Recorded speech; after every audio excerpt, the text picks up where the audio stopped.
नमस्कार दोस्तों, स्वागत है आपका आज के मुख्य समाचार में, जिसमें सबसे पहले और बड़ी खबर में जिक्र होगा कि बंगाल में फिर बवाल। कोलकाता में बीजेपी कार्यकर्ताओं और पुलिस में झड़प, हिरासत में लिए गए शुभेंदु अधिकारी समेत कई नेता। दूसरी बड़ी खबर में जिक्र होगा कि गुजरात चुनाव में कर्ज माफी से लेकर फ्री बिजली तक राहुल गांधी ने कर दिए कई सारे वादे। तीसरी बड़ी खबर में जिक्र होगा कि अरविंद केजरीवाल ने भी गुजरात में किया भ्रष्टाचार मुक्त सरकार का वादा और दिए 5 गारंटी। चौथी खबर में आपको बताएंगे कि राहुल गांधी का बड़ा बयान, बोले महंगाई आज देश का सबसे बड़ा मुद्दा, लोग इससे हैं बेहद परेशान। और पांचवी बड़ी खबर में जिक्र होगा कि देवबंद से उठी आवाज, अरशद मदनी बोले कि मदरसों के सर्वे पर नहीं बल्कि सरकार की नियत पर शक है। दोस्तों, हर एक खबर की गहराई में आपको ले जाएंगे, लेकिन उससे पहले अगर आप भी राहुल गांधी के इस बयान को समर्थन करते हैं कि महंगाई आज देश का सबसे बड़ा मुद्दा है, तो वीडियो को लाइक जरूर कीजिए और कमेंट में अपनी राय बताइए। रुक करते हैं सबसे पहली और बड़ी खबर की तरफ। बंगाल में फिर बवाल, कोलकाता में बीजेपी कार्यकर्ताओं और पुलिस में झड़प, हिरासत में लिए गए शुभेंदु अधिकारी समेत कई नेता। जी हां दोस्तों, पश्चिम बंगाल में बीजेपी के मार्च के दौरान जमकर हंगामा हुआ। कई जगह पर पुलिस और बीजेपी कार्यकर्ताओं में झड़प की खबरें आई हैं। पुलिस ने मार्च निकाल रहे नेता प्रतिपक्ष शुभेंदु अधिकारी, सांसद लोकेट चटर्जी और राहुल सिन्हा समेत तमाम नेताओं और कार्यकर्ताओं को हिरासत में ले लिया। अधिकारी और पार्टी की लोकसभा सदस्य लोकेट चटर्जी के नेतृत्व में शुरू किए गए मार्च को पुलिस बल ने विद्यासागर ब्रिज के प्रवेश बिंदु पर रोक दिया और इसे दूसरे हुगली ब्रिज के रूप में जाना जाता है, जो कोलकाता को निकटवर्ती हावड़ा जिले के मंदिर तला से जोड़ता है, जहां राज्य सचिवालय बना है। दोस्तों, आपको बता दें कि वहां मौजूद पुलिस अधिकारी के साथ विवाद होने के बाद शुभेंदु अधिकारी और लोकेट चटर्जी दोनों को गिरफ्तार कर जेल वैन में डाल दिया गया और इस दौरान कुछ पुलिस वाहनों में आग भी भाजपा कार्यकर्ताओं ने कथित तौर पर लगाई। रुक करते हैं अगली बड़ी खबर की तरफ। गुजरात चुनाव से बड़ी खबर, कर्ज माफी से लेकर फ्री बिजली तक राहुल गांधी ने कर दिए ढेर सारे वादे। जी दोस्तों, कांग्रेस नेता व सांसद राहुल गांधी ने कई अहम बड़े वादों के साथ गुजरात चुनाव 2022 के प्रचार अभियान की शुरुआत कर दी है।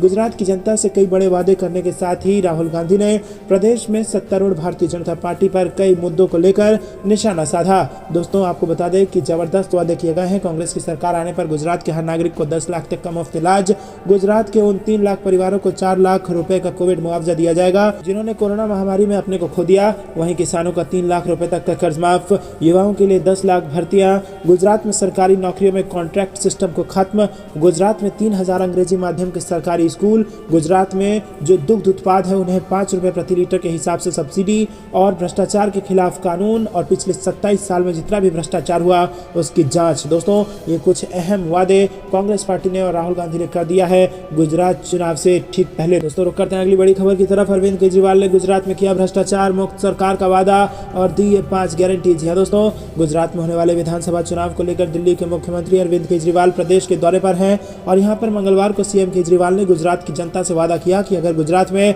आम आदमी पार्टी सत्ता में आती है तो वो लोगों को भ्रष्टाचार मुक्त सरकार देगी। आम आदमी पार्टी मुखिया केजरीवाल ने गुजरात को भ्रष्टाचार मुक्त बनाने की गारंटी देते हुए कहा कि सीएम हो या फिर अफसर, अगर उसने भ्रष्टाचार किया तो वो जेल जाएगा। इसके साथ ही प्रदेश में रिश्वतखोरी बंद होगी और सरकारी पैसा सिर्फ जनता पर खर्च होगा। वहीं सीएम केजरीवाल ने जहरीली शराब और अन्य काले धंधे बंद करने की बात भी कही है।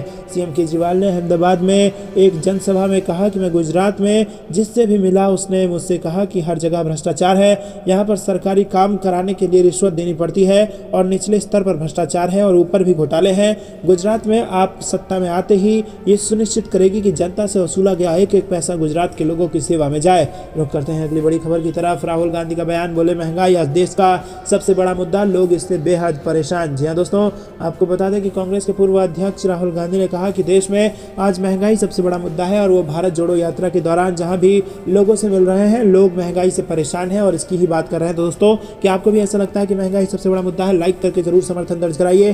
प्रधानमंत्री नरेंद्र मोदी पर महंगाई को नियंत्रित करने में असफल होने का आरोप लगाते हुए राहुल गांधी ने कहा कि मोदी जनता की इस तकलीफ को समझते हैं, लेकिन वो जानबूझकर लोगों की पीड़ा को कम करने का प्रयास नहीं कर रहे हैं। उनका कहना था कि भारत जोड़ो यात्रा इस दिशा में मील का पत्थर साबित होगी और वो लोगों के हर दुख को हुंकार बनाएगी। श्री गांधी ने ट्वीट किया कि महंगाई भारत जोड़ो यात्रा के दौरान मैं जहां भी जा रहा हूं, लोग इस मुद्दे से बहुत ज्यादा परेशान हैं। प्रधानमंत्री जनता की तकलीफ को जानबूझकर अनदेखा कर रहे हैं। भारत की हर दुख भरी पुकार को हुंकार बनाएंगे, भारत जोड़ते जाएंगे। रुक करते हैं अगली बड़ी खबर की तरफ। देवबंद से उठी विरोध की आवाज, अरशद मदनी बोले मदरसों के सर्वे पर नहीं बल्कि सरकार की नियत पर है हमको शक। जी हाँ दोस्तों, जमीयत उलेमाए हिंद के राष्ट्रीय अध्यक्ष मौलाना अरशद मदनी ने मदरसों का सरकारी सर्वे कराए जाने पर कहा कि हमें सर्वे पर नहीं बल्कि सरकार की नियत पर शक है।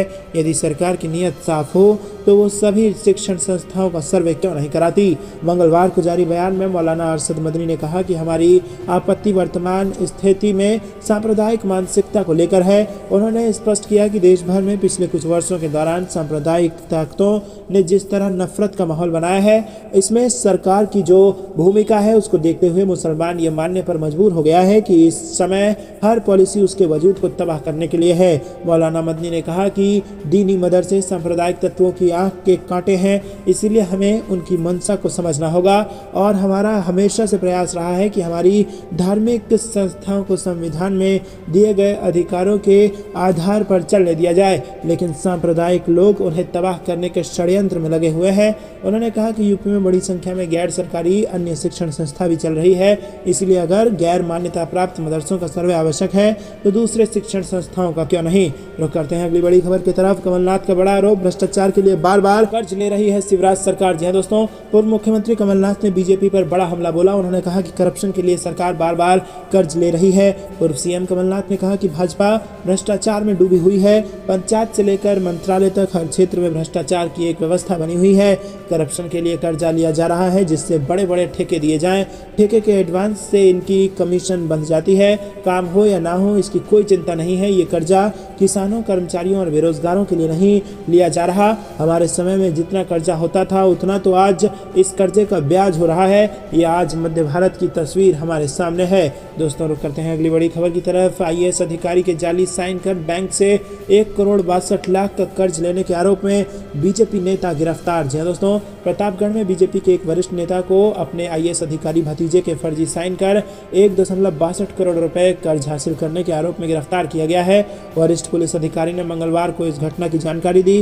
पुलिस अधीक्षक सतपाल अंतिल ने के मुताबिक आरोपी की पहचान रवि प्रताप सिंह के रूप में हुई है, जिन्हें सोमवार शाम को गिरफ्तार कर लिया गया। जानकारी के मुताबिक मामला साल 2020 का है। रुक करते हैं अगली बड़ी खबर की तरफ। गुजरात में कांग्रेस का नया फार्मूला, खाम के बाद अब बादाम थ्योरी पर लड़ेगी चुनाव। जी हां दोस्तों, गुजरात चुनाव में कांग्रेस अपने नए फार्मूले के साथ उतरने की तैयारी कर रही है। प्रदेश में कांग्रेस के पूर्व मुख्यमंत्री माधव सिंह सोलंकी के समय की खाम थ्योरी अभी तक चल रही है, जिसके जरिए कांग्रेस ने गुजरात में अब तक सबसे ज्यादा सीटें हासिल की थी। हालांकि अब गुजरात कांग्रेस बादाम थ्योरी अमल करने पर विचार कर रही है। कांग्रेस की खाम थ्योरी में क्षत्रिय, हरिजन, आदिवासी और मुस्लिम शामिल थे, जिसे प्रदेश के पूर्व सीएम माधव सिंह सोलंकी के समय अमल में लाया गया था। लेकिन अब पार्टी बादाम थ्योरी लाने पर विचार कर रही है, जिसमें ओबीसी, दलित, आदिवासी और मुस्लिम वर्ग के लोगों के लिए न्याय की बात करेगी। रुक करते हैं अगली बड़ी खबर की तरफ। क्या यूपी से लोकसभा चुनाव लड़ेंगे नीतीश कुमार? सपा को कितना फायदा दिलाएगी बिहार की मुख्यमंत्री? जी हां दोस्तों, बिहार के मुख्यमंत्री नीतीश कुमार ने लोकसभा चुनाव 2024 में भाजपा को घेरने की कवायद तेज कर दी है।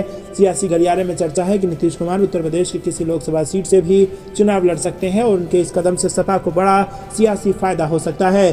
दोस्तों, आपको बता दें कि जेडीयू नेता ने कहा है कि नीतीश कुमार देश के बड़े नेता हैं और उत्तर प्रदेश की जनता चाहती है कि नीतीश कुमार न सिर्फ यहां से चुनाव लड़ें बल्कि प्रदेश के विकास में अहम योगदान दें। अब तक भाजपा से गठबंधन होने के नाते नैतिकता के आधार पर पार्टी यूपी में ज्यादा दखल नहीं देती थी। अब जनता की डिमांड है कि नीतीश कुमार यूपी भी आए और इसीलिए हम देख रहे हैं कि यूपी में जेडीयू के लिए क्या क्या और कैसी कैसी संभावनाएं बन सकती हैं। दोस्तों, अभी के लिए इतना ही। अंत तक बने रहने के लिए बहुत बहुत धन्यवाद। जाने से पहले वीडियो को लाइक जरूर कीजिए और लाल बटन को दबा के चैनल को सब्सक्राइब करके घंटी बजाकर कमेंट में लिखिए। जय हिंद, जय हिंद, जय